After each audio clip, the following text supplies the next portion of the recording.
अस्सलाम वालेकुम नाज़रीन, एक्सप्रेस न्यूज में आपका इस्तकबाल है। मैं हूं सानिया। अमेरिका में हॉट एयर बैलून गिरने से 4 अफराद। अमेरिकी इक़दामात ने तमाम जहाजों की आमद और रफ्त डाल दी है खतरे में। लेबनान में हिजबुल्लाह रहनुमा हसन नसरुल्लाह का बयान, कहा बहरे अहमर में अमेरिकी इक़दामात ने तमाम जहाजों की आमद और रफ्त को खतरे में डाल दिया।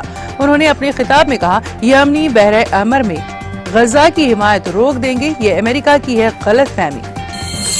IGI एयरपोर्ट पर खराब मौसम के बायस 5 परवाजों के रूट कर दिए गए डाइवर्ट।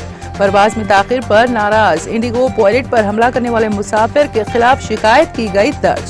रूट तब्दील किए गए 5 परवाजों को देर रात 1 बजे से सुबह 5 बजे के दरमियान किया गया था डाइवर्ट। रिटेल के बाद अब एक ऐसी खबर है जो थोक महंगाई के महाज पर भी आम आदमी को चौंका देगी। दिसंबर में थोक महंगाई 0.73% की 9 माह की बुलंद तरीन सतह पर है पहुंच गई। इससे पहले ये नवंबर के महीने में 0.26% था। वजारत के मुताबिक थोक महंगाई की शरह में ये इजाफा खाने पीने की रेवंत रेड्डी, भट्टी विक्रमार्का और शर्मिला राहुल गांधी की यात्रा में की शिरकत। दोनों तेलुगु रियासतों के अहम कायदीन खुसूसी काफिले में दिल्ली से मणिपुर पहुंचे। मणिपुर से भारत जोड़ो न्याय यात्रा के आगाज के मौके पर मुल्क की मुख्तलिफ रियासतों से ताल्लुक रखने वाले कायदीन ने शिरकत करते हुए अपनी मुकम्मल तायद का दिलाया है यकीन।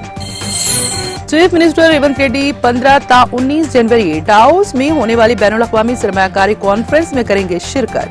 मुख्तलिफ ममालिक को तेलंगाना में कंपनियां कायम करने और सरमायाकारी की देंगे दावत। वर्ल्ड इकोनॉमिक फोरम कॉन्फ्रेंस में 100 से ज्यादा तिजारती न्यूज में फिलहाल इतना ही। ताज़ा तरीन अपडेट्स के लिए देखते रहिए TTV। आप इजाजत दीजिए, खुदा हाफिज।